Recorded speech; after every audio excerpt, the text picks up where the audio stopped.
দল থেকে বহিষ্কার হলে কি হারাতে হবে সংসদ সদস্য পদ? জামায়াতের সাতক্ষীরা ৪ আসনের এমপি গাজী নজরুল ইসলামকে ঘিরে ওঠা প্রশ্নে নির্বাচন কমিশন বলছে, শুধু দলীয় চিঠির ভিত্তিতে তাদের কিছু করার সুযোগ নেই। স্পিকারের আনুষ্ঠানিক রেফারেন্স পেলেই আইন অনুযায়ী সিদ্ধান্ত নেওয়া হবে। অলুল রানের রিপোর্ট। ব্যক্তিগত এক ভিডিও সামাজিক যোগাযোগ মাধ্যমে ছড়িয়ে পড়ায় বিতর্কের মুখে পড়েন সাতক্ষীরা ৪ আসনের সংসদ সদস্য গাজী নজরুল ইসলাম। পরে জরুরি বৈঠকে তাকে দল থেকে বহিষ্কার করে জামায়াতে ইসলামী। এরপরই সামনে আসে নানান প্রশ্ন।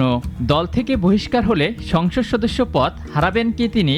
তবে নির্বাচন কমিশন বলছে, শুধু দলীয় সিদ্ধান্তে কোনো পদ শূন্য ঘোষণা করার সুযোগ নেই।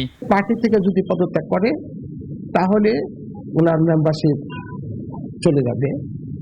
আর আরেকটা হলো, সেটা নির্বাচন কমিশন সিদ্ধান্ত দিতে হবে। পার্লামেন্ট প্রেরণ করবে, নির্বাচন কমিশন এর উপর সিদ্ধান্ত দিতে হবে। এ সময় ইসি আরও বলেন, দল থেকে বহিষ্কার আর স্বেচ্ছায় পদত্যাগ দুটি এক বিষয় নয়। তাই স্পিকার বা জাতীয় সংসদের আনুষ্ঠানিক রেফারেন্স না আসা পর্যন্ত গাজী নজরুল ইসলামের সংসদ সদস্য পদ নিয়ে কোনো সিদ্ধান্তে যাচ্ছে না নির্বাচন কমিশন। আর যদি উনি পার্লামেন্ট থেকে মেম্বারশিপ থেকে পদত্যাগ করেন, তাহলে 67 পদত্যাগ পার্লামেন্ট গ্রহণ করবে, ব্যবস্থা করবে, নির্বাচন কমিশনে আসার কোনো প্রশ্ন ওঠে না। স্পিকারের সিদ্ধান্তের পরে এ বিষয়ে পরবর্তী পদক্ষেপ নেবে নির্বাচন কমিশন বলে জানান এই কমিশনার।